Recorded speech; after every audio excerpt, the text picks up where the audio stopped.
Students, आज आप लोगों का present perfect continuous tense complete करवाएंगे हम। तो प्रेजेंट परफेक्ट कंटीन्यूअस टेंस जो होता है, इसकी पहचान क्या होती है? रहा है, रही है, रहे हैं प्लस में समय। पहचान हमें कहाँ मिलती है? वाक्य के अंत में, और पहचान से पहले हमें मिल जाती है क्रिया।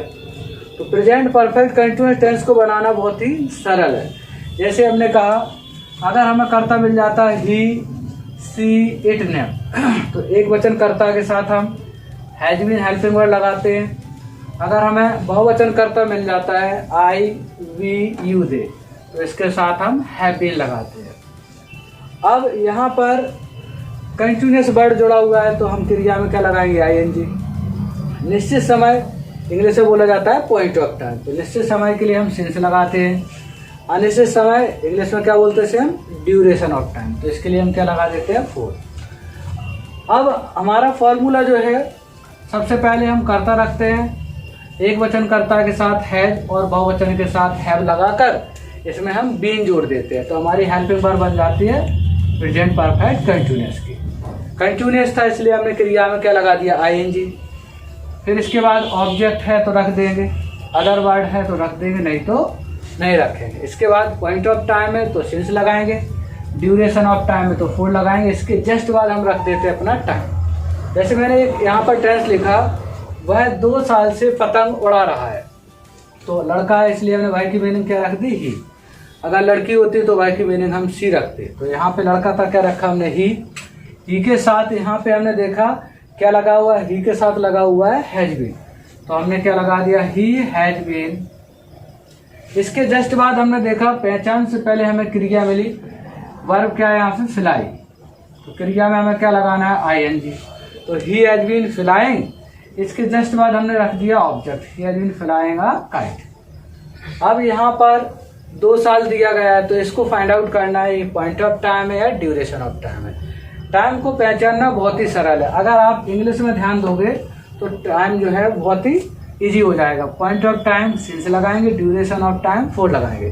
जैसे मैंने आपसे पॉइंट टू पॉइंट बात कर दी कि मैं 2 बजे से पढ़ा रहा हूँ, बजे हमारा कौन सा समय है? एकदम पॉइंट टू पॉइंट है, एकदम क्या हो गया हमारा? ये हमारा पॉइंट ऑफ टाइम है, इसलिए हमने इसको कह दिया है निश्चित समय है। अगर मैंने आपसे कह दिया कि मैं 2 घंटे से पढ़ा रहा हूँ, तो हमें पता ही नहीं चल पा रहा है कि हमारा टाइम कौन सा है, इसलिए हम इसको मान लेते हैं ड्यूरेशन ऑफ टाइम।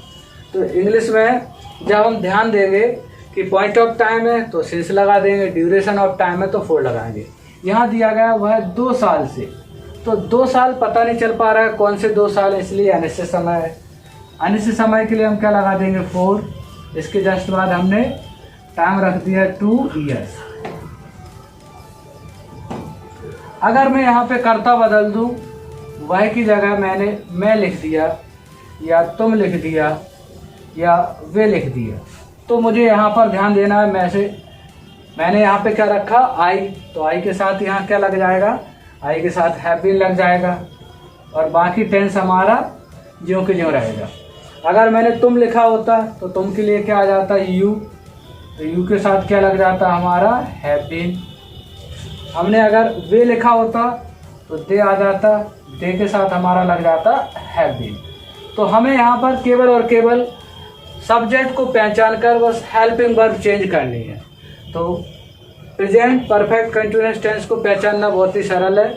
एक वचन कर्ता के साथ हम हैज बीन लगाते हैं, बहुवचन कर्ता के साथ हम हैव बीन लगाते हैं। हिंदी में पहचान होती है रहा है, रही है, रहे हैं प्लस में समय। अब इसको बनाते हैं तो हमें देखना होता है पॉइंट ऑफ टाइम है तो हम सिंस लगाते हैं, ड्यूरेशन ऑफ टाइम है तो हम फॉर लगाते हैं। अब यहाँ पर इसमें एक विशेष नियम दिया गया है कि यहाँ पर परफेक्ट कंटीन्यूअस है। परफेक्ट कंटीन्यूअस का एक ही नाम होता है। जैसे अकेला कंटीन्यूअस होता तो इसके नाम जो है चेंजेज हो जाते हैं। कंटीन्यूअस को हम क्या बोल देते हैं? प्रोग्रेसिव। इसी को हम बोल देते हैं रियल, इसी को हम बोल देते हैं इम्परफेक्ट। तो कंटीन्यूअस के हमारे 4 नाम होते हैं: कंटीन्यूअस, प्रोग्रेसिव, रियल, इम्परफेक्ट। जबकि परफेक्ट कंटीन्यूअस का हमारा एक ही नाम होता है। अगर हम यहाँ पर देखें परफेक्ट, तो परफेक्ट के हमारे दो नाम होते हैं, परफेक्ट भी कह देते हैं, इसी को हम बोल देते हैं कंप्लीट। जबकि हमारा परफेक्ट कंटीन्यूअस अगर जुड़ा हुआ है तो इसका नाम परफेक्ट कंटीन्यूअस ही रहता है।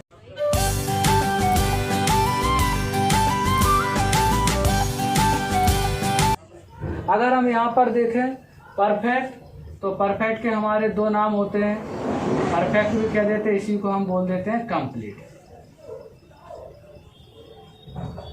जबकि हमारा परफेक्ट कंटीन्यूअस अगर जुड़ा हुआ है तो इसका नाम परफेक्ट कंटीन्यूअस ही रहता है, इसका यही नाम है।